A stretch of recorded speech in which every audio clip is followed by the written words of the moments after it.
So welcome to my channel. Today we're going to be talking about balance, about how to balance your time after school or after work so you have time for homework, for take homework, for your friends, and you have time to have fun. It's all about balance so that don't get overwhelmed with everything you have to do, and you can do it all in a stress-free way.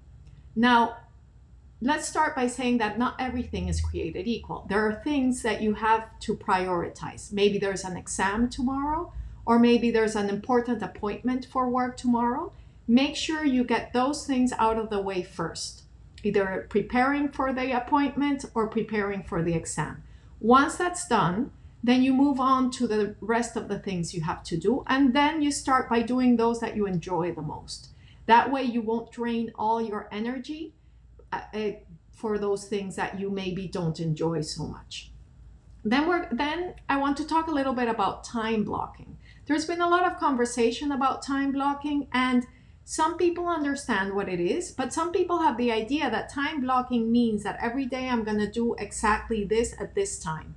That's not exactly what it means. It just means that you look at your week and you say, okay, so Monday and Friday I can put 2 hours into this activity, maybe this time 2 to 4 and the next time 4 to 6. And then you go that way, you start organizing your day so that you have time for everything. And you put in there the time to do your homework, the time to maybe eat also, and the time that you have any extra activity, also the time to be with your family, and you include in there time for yourself. That means free time that you're not dedicating to anybody else but to you.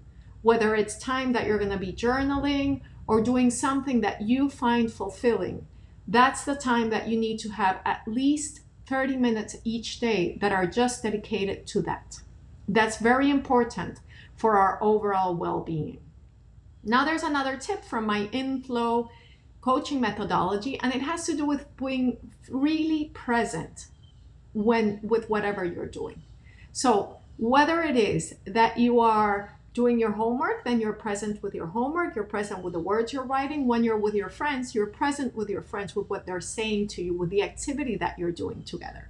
And what that means really is just that you put down your phones. You're not going to be on your phone texting someone else while you're with your friend.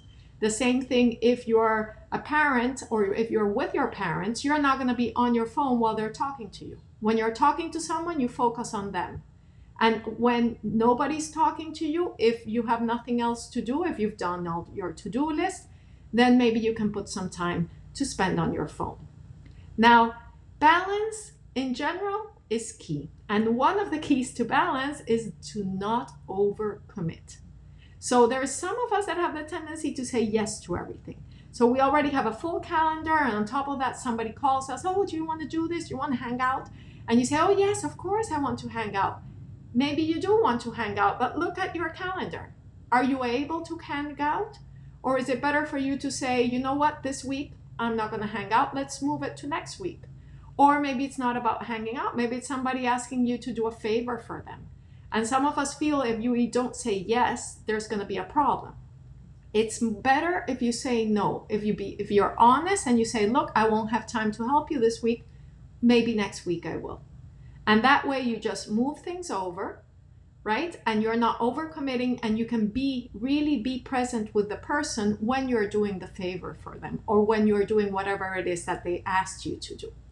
So overall, this will help you have more balance. And within your families, a good tip is to keep a family calendar. I've been doing this with my family for a couple of years, where each of us writes what the commitments that they already have for the year, so we know when are the times that we can spend doing other things and when not, and when we're not going to be available for the family or for friends or for everybody. That's a very useful way to have everybody be more independent. So please leave your comments for this video as to what has proven to be more effective or not for you, either from these tips or other tips of your own. And remember to subscribe so that you can get a lot more life-saving tips right when they come out. Thank you.